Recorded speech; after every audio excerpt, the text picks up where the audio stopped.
Picture a flat in South London, third floor, south-facing balcony that gets afternoon sun from April through October.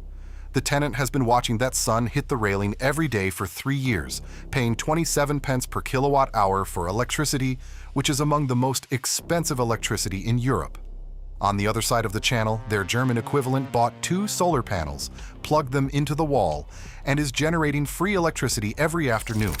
In the UK, doing the exact same thing was illegal. Not discouraged, not complicated, illegal, against the wiring regulations, potentially void on your home insurance. That changed on the 15th of April 2026, when the UK updated its electrical wiring standards to permit plug-in solar systems for the first time. And for millions of renters sitting on south-facing balconies across Britain, the wait is finally over. I'm Benjamin, and this is Watts Around the World. To understand why this matters, you need to understand what has been happening to energy bills in the UK. The energy crisis that began in late 2021 hit British households harder than most comparable countries in Europe. The average annual energy bill peaked at over £2,300 for a typical dual-fuel household under the energy price guarantee of 2022. Government intervention kept it from going higher, but even with prices falling since then, bills under the April 2026 price cap are still 35% above what they were before the crisis. The electricity unit rate alone sits at around 25 to 27 pence per kilowatt hour, depending on your tariff, which is higher than in all but one European Union country.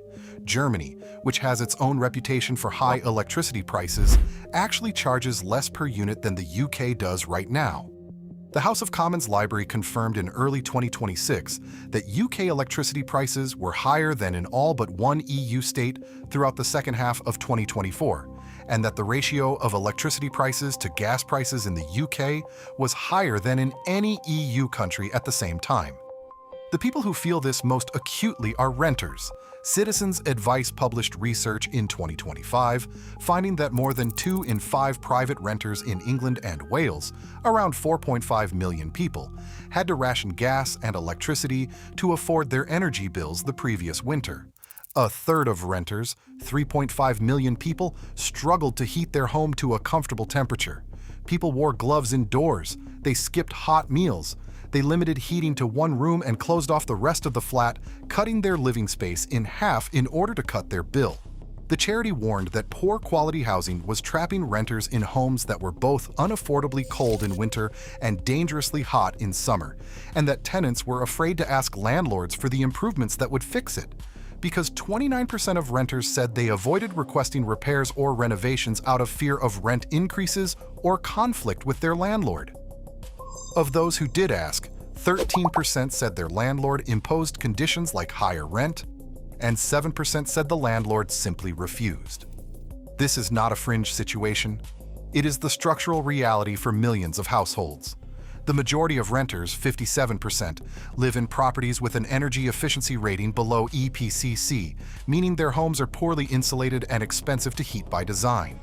The lower a home's EPC rating, the more expensive it is to keep warm. And renters have almost no ability to improve that rating themselves. They cannot insulate the walls. They cannot replace the windows. They cannot install a heat pump. They pay the bills that flow from the condition of a building they do not own and cannot change. The structural position of renters in the UK's energy system is particularly bleak. If you own your home and have a south-facing roof, you can install solar panels. The technology is mature, the economics are strong, and the Smart Export Guarantee means you even get paid for surplus electricity you send to the grid. But if you rent, you are largely locked out. You do not own the roof. In a leasehold flat, the roof is not even part of your lease. You cannot drill into the structure, you cannot make permanent modifications to the building fabric, and even if your landlord is sympathetic, the building freeholder may not be. Around 65% of people in London either rent or live in flats where conventional rooftop solar is impractical or impossible. And the energy bills land in their account every month regardless. Plug-in solar is the technology designed to solve exactly this problem. The concept is simple. You take 1 or 2 solar panels, typically 400 watts each, and connect them through a device called a microinverter, which converts the direct current from the panels into the alternating current your home runs on. That electricity feeds directly into your home circuits. Whatever is running at the time, your fridge, your router, your laptop, your kettle, draws from the panel first and only pulls from the grid for the rest. Your meter slows down, your bill drops. No scaffolding, no electrician, no planning permission, no structural modification to the building. The panels mount on a balcony rail or lean against a wall or prop on a flat roof surface. When you move out, you take them with you. In Germany, this technology has been legal and growing rapidly since 2019. By early 2025, Germany had more than 1.1 million registered plug-in solar systems, with around 426,000 new registrations in 2025 alone. We covered the German Balkenkraftwerk story in a previous episode. The concept is the same across all of Europe, in Austria, the Netherlands, Belgium, France. 2 panels, a microinverter, a wall socket, generating free electricity from a balcony. In the UK, it was prohibited. If this is the kind of policy meets technology story you follow, please subscribe. Watts Around the World puts out a new episode every week. The prohibition was not arbitrary. The UK's electrical wiring regulations, known as BS 7671, are rigorous for good reason. Britain's domestic ring main wiring system, the way power circuits are typically configured in UK homes, was not designed to receive power being fed into it from a small inverter through a 13-amp plug socket. The concern was that a fault could energize the circuit in unexpected ways, or that a compliant plug-in inverter operating normally, if it disconnected improperly, could leave live pins exposed. The regulations were written long before this technology existed and had simply never been updated to accommodate it. Critically, compliant modern microinverters are designed with anti-islanding protection, meaning they shut down the moment they detect a loss of mains power, which neutralizes the primary safety concern. The technology had moved ahead of the regulations had not caught up. The shift began in June 2025, when the UK government published its Solar Roadmap, a strategy document setting out a path to 45 to 47 gigawatts of solar capacity by 2030. Buried inside that document was a specific commitment. The government would conduct a safety review of plug-in solar, with the aim of unlocking the technology for renters and flat dwellers. In October 2025, the Department for Energy Security and Net Zero awarded a contract to a firm called Arseo Limited to carry out that safety assessment with a budget of just over £80,000 and a reporting window running through early 2026. Retailers including Lidl and Iceland, alongside manufacturers like EcoFlow, were confirmed to be working with the government to bring kits to the UK market once the regulations permitted it. On the 15th of April 2026, BS 7671 Amendment 4 came into force, formally updating the UK's wiring regulations to permit plug-in solar systems of up to 800 watts connected through a standard domestic socket. The product certification standard, which specifies exactly which kits are approved for the UK market, is expected to follow around July 2026. The Renters' Rights Act 2025 provides an additional layer of protection. Under that legislation, landlords in England and Wales cannot unreasonably refuse a tenant's request to make energy-saving improvements to a property. A plug-in solar system that requires no structural modification, no drilling into the building fabric, and no permanent electrical alteration is a strong candidate for that protection.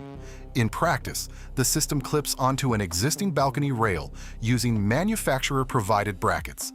The microinverter plugs into a socket, and the whole thing can be removed and taken away when the tenancy ends without leaving a single mark on the property. The landlord who refuses that on legitimate grounds is working hard to find an objection. Now let us talk about what this actually means financially for a renter in London. An 800-watt south-facing system in London generates around 790 kilowatt-hours of electricity per year. At the current UK electricity rate of approximately 25 to 27 pence per kilowatt-hour, that translates to between £197 and £213 in annual bill savings. A basic kit, 1 or 2 panels plus a microinverter, costs between £400 and £700, depending on the brand and configuration. That gives a payback period of roughly 2 to 3.5 years. Solar panels typically last 20 years or more, That means 16 to 18 years of essentially free afternoon electricity after the payback point is reached. Over the full lifetime of the system, a London renter could save somewhere between £3,000 and £3,500 in electricity costs at current rates. And if electricity prices continue their long-run upward trend as they have for the past 15 years, that figure is conservative. The honest picture does include some caveats. The product certification standard is expected in July 2026, which means the kits that will be officially approved for the UK market are not on shelves yet as of the wiring regulation change in April. Imported kits are already available from European retailers and online platforms, but buying one before the UK product standard is finalized means operating in a regulatory gray area. North and east-facing balconies will generate significantly less electricity than south-facing ones, and some London flats have no usable outdoor space at all. The economics are also more sensitive in the UK than in Germany because UK electricity rates, while high, are not as extreme as they were at the peak of the crisis, meaning payback periods are longer than the 2 to 3 years some German owners achieved during the 2022 spike. And the equity question remains real. The renters who would benefit most from cutting their electricity bills are often in the least suitable buildings. Older Victorian conversions with north-facing rear flats, housing association properties where lease conditions may complicate installation, purpose-built blocks with small or enclosed balconies. The technology is now legal. Whether it is accessible to everyone who needs it, most depends on decisions about landlord communication, product pricing, and targeted support schemes that have not yet been made. But the UK spent 5 years watching Germany, Austria, the Netherlands, and Belgium unlock this technology for their renters, while British renters sat behind a regulatory barrier that the industry and campaigners kept arguing was unnecessary. The safety review happened. The wiring regulations changed. The retailers are ready. And for the renter in that South London flat, staring out at a south-facing balcony railing that gets afternoon sun for 7 months of the year, the calculation is finally available to make. Where are you watching from? Drop it in the comments. I'm Benjamin. Thank you for listening to Watts Around the World.